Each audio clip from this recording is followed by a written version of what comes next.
Daniel's personal testimony on being biracial might leave you wondering things like, to what extent is it possible to be a part of two identities before one of your identities is oppressed or unacknowledged?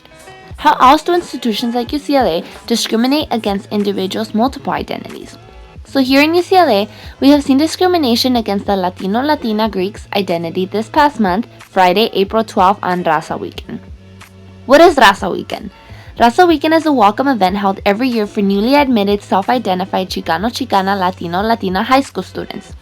In order for the RAZA Weekend event to run smoothly, there is an immense number of student volunteers needed. The largest number of volunteers come from MEChA and the Greek Latino-Latina members. MEChA is an organization that was founded to promote higher education as a way to liberate and empower the RAZA community. MEChA's philosophy is to organize and challenge RAZA students to maintain self-respect, dignity, and unity as they continue to fight to overcome historical prejudices and ensure that the doors of higher education are open to their community. Both MEChA and the Greeks' philosophies target the future Latino-Latina scholars who struggle to get admitted into college. Both organizations encourage students to obtain higher education in institutions like UCLA. The dilemma. The night before RAZA Weekend, MEChA and the Latino-Latina Greeks discussed what would occur in RAZA event, as well as what was appropriate and not appropriate for the event. Two main points were brought up, which were 1. The Latino Greeks would not be allowed to table during any portion of RAZA Weekend event, and 2. The Latino Greeks could still volunteer, but would not be allowed to display their Greek letters, which is part of their multiple identity. So the reasons for the exclusion. According to MEChA de UCLA, their standpoint was that if student volunteers were to wear their Greek letters to the RAZA Weekend event, that this would promote the Greek system and detract from the educational agenda.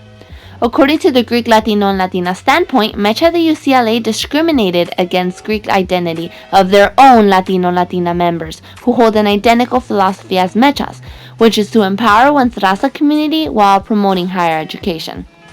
So the rise of identity. That same night when the decisions were announced, Latino Greeks still participated on making posters for the event, folded pamphlets, labeled bracelets, and assembled packets for the 200 plus admins who would be in attendance the next day. But when the first day of RAZA Weekend came about, large amount of student volunteers did not show up, solemnly due to the discrimination of identity imposed by MEChA towards the Latino Greeks. There was an exception, though, of a minority of student volunteers who, despite the MEChA discriminative decision, chose to volunteer, but displayed their Greek letters in form of a tiki necklace. So there were consequences to this. Once the student volunteers were spotted with their tiki necklaces by the members of the MESA, which is basically the MECha's executive board, they were kicked out and told that they could no longer volunteer at the weekend's event, regardless of the lack of student volunteers they had. So this is an obvious exclusion of identity. And it makes you wonder things like, if two organizations from the same Latino-Latina community with the same goals from the same UCLA institution discriminate against each other, what can we expect from other communities that have other goals? There is a norm of individuals being a single identity, race, which is valued and acknowledged into a yearly event like RAZA Weekend, yet multiple identities are viewed as not normal and discriminated against. So in sum, Latino-Latina Greeks empower their culture through their sororities, fraternities, yet they are not allowed to show their Greek letters off at an event named RAZA Weekend, which the name itself implies unity of a single solid Latino voice. So the solution. We as a community of Bruins have to find a way to not exclude individuals' multiple identities, but instead include them into the education system itself in order to prevent incidents like this from reoccurring in the future.